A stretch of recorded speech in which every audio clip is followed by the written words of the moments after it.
Hello everyone, welcome to a online solution. तो आपके comment के हिसाब से मैं ये वीडियो बनाया है।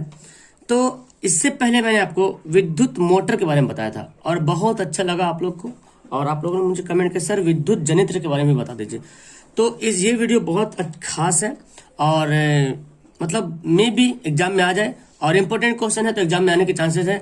तो आप इसे पढ़ें, ठीक है। और क्लास 10 के लिए बहुत इंपॉर्टेंट, फिजिक्स का बहुत इंपॉर्टेंट टॉपिक है विद्युत जनित्र और विद्युत मोटर। तो विद्युत मोटर में पढ़ा दिया हूँ। जैसे ये वीडियो लास्ट होता है, आखिर जैसे ही वीडियो लास्ट होगा तो लास्ट में आपको वो वीडियो शो करेगा मोबाइल के स्क्रीन पर, आप उसको देख लीजिएगा, ठीक है। तो पहले ये समझ लेते हैं, और ये जो मैं बता रहा हूँ इसको आप नोट कर लीजिएगा अपने कॉपी में, बहुत इंपॉर्टेंट है, ठीक है। और एकदम आसान है, रटने की जरूरत नहीं, समझने की जरूरत है। समझेंगे तो बहुत आसान चीजें बन जाएंगी, और एग्जाम में अगर नहीं भी आ रहा ना तो समझ के आप बहुत अच्छे तरीके से लिख पाओगे अपने भाषा में, ठीक है। तो चलिए स्टार्ट करें। सवाल कुछ इस तरह होता है कि विद्युत जनित्र का नामांकन चित्र बनाए, है ना। इसका बनावट क्या है, इसके सिद्धांत को लिखें, कार्य विधि लिखें। बनावट यहाँ पे छोड़ दिया, कार्य इसका बनावट ही बोलता है, इसका बनावट क्या है।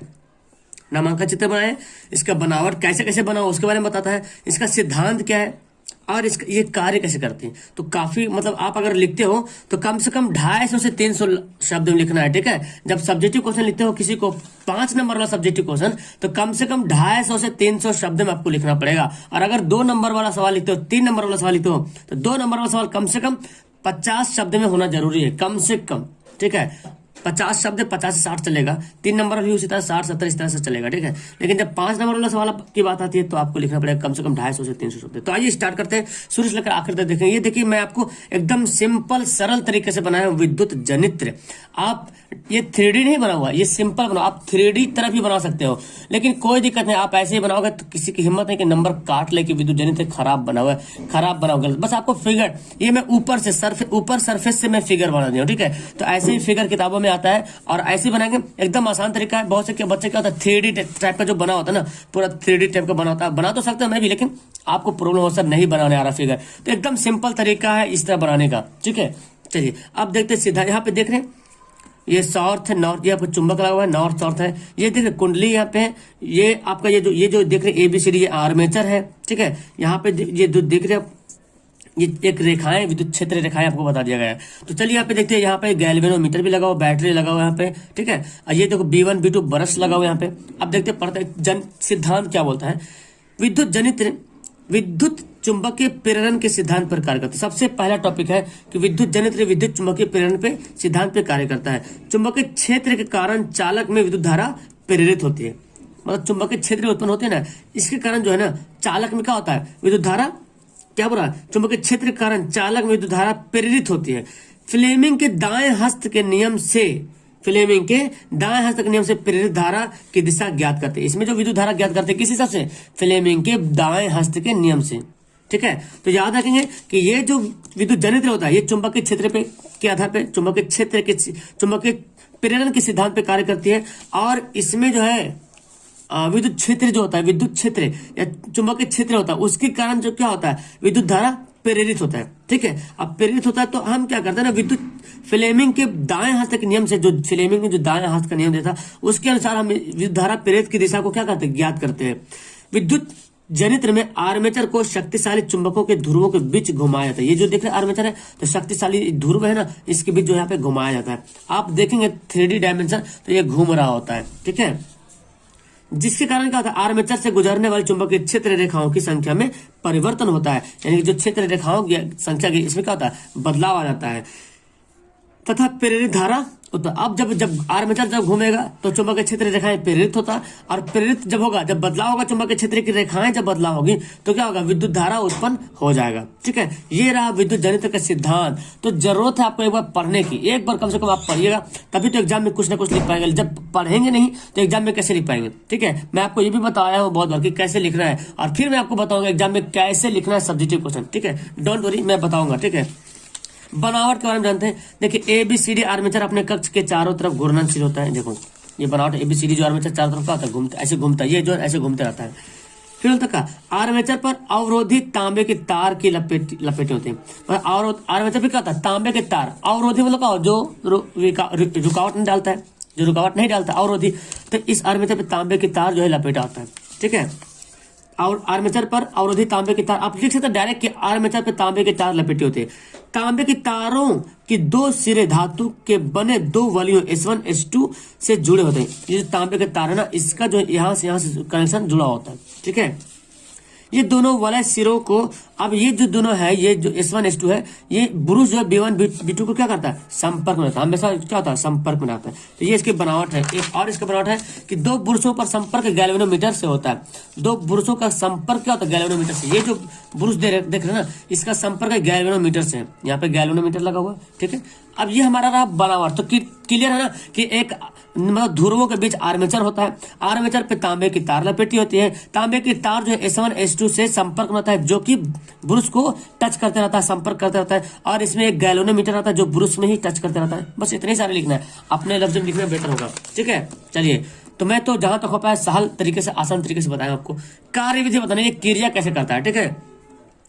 आर्मेचर को यांत्रिक रूप से दो शक्तिशाली चुंबकों के ध्रुवों के बीच घुमाया जाता है। तो आर्मेचर को क्या करता है, घुमाया जाता है यांत्रिक रूप से। आपको पता है विद्युत जनित में क्या होता है, यांत्रिक ऊर्जा को विद्युत ऊर्जा में बदलता है, इसलिए यांत्रिक रूप से घुमाया जाता है। यांत्रिक रूप से क्या करते हैं, इसको घुमाते हैं आर्मेचर को यांत्रिक रूप से। तो ध्रुवों के बीच घुमाया जाता है, ऐसे घूमता है, चक्कर काटता है। तो पहला कार्य विधि होगा कि आर्मेचर को यांत्रिक रूप से शक्तिशाली ध्रुवों के बीच घुमाया जाता है। जो दोनों साउथ नॉर्थ जो बना होता है उसके बीच जो आर्मेचर है वो क्या होता है, घुमाया जाता है। दो वलय भी घूमते हैं। अब इसके साथ जो लगा हुआ है, जाहिर सी बात इसके साथ जो लगा हुआ है यहाँ पे, ये दोनों वलय क्या होता है, चक्कर काटता है, घूमने लगता है, देखिए। किंतु दोनों वलय अलग अलग ब्रुशों को, अब दोनों वलय है तो दोनों वलय के पास ब्रुश लगा B1 B2, उसको टच करता रहता है। गति के समय जब AB भुजा ऊपर और CD भुजा नीचे की तरफ रहती है तो आर्मेचर में धारा की दिशा A से B एवं B से C की दिशा बहती है। क्या बोला, गति के समय जब AB भुजा ऊपर, जब AB भुजा ऊपर, देखो अभी इधर है ना, जब AB भुजा से घूमेगा, ये जो घूमेगा तो क्या होगा, AB भुजा ऊपर चल जाएगा और CD भुजा नीचे आ जाएगा।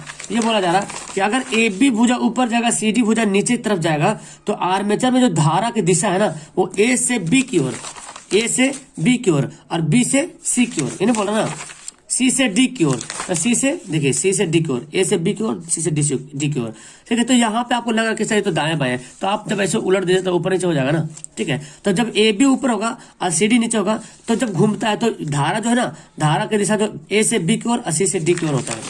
ये बोला जा रहा कि A से B की ओर और C से D की ओर धारा होता है। यदि आर्मेचर की भुजा CD ऊपर, आप देखो अगर AB ऊपर था और CD नीचे था तो धारा कैसे बह रहा था, A से B की तरफ और C से D, A B C D ऐसे बह जाता। अगर आर्मेचर को भुजा CD ऊपर कर देंगे, अब AB नीचे हो जाएगा, तो फ्लेमिंग के दाएं हाथ के नियम के अनुसार धारा जो है क्या होता है, प्रवाहित होता है। अब उल्टा होगा, D से C की ओर, यहाँ पे C के D से ओर हो रहा, यहाँ पे D से C की ओर होगा, यहाँ से A की B की ओर और A से B की ओर हो रहा, यहाँ पे B से A की ओर हो रहा। कब, जब उल्टा B से A की ओर धारा कब प्रवाहित होगा, जब CD भुजा ऊपर रहेगा और AB भुजा नीचे रहेगा, तब होगा।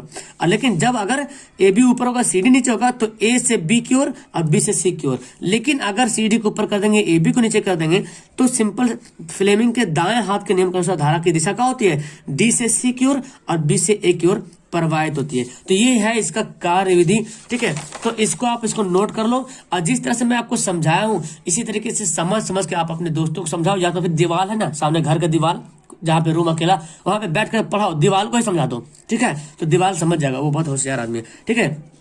तो उसको समझाओ। और ये सबसे इंपॉर्टेंट यहाँ पे क्या है, देखो फिगर बहुत इंपॉर्टेंट है, फिगर आपको बनाना जरूरी है। फिगर नहीं बनाएंगे तो नंबर नहीं मिलेगा पूरा, ठीक है।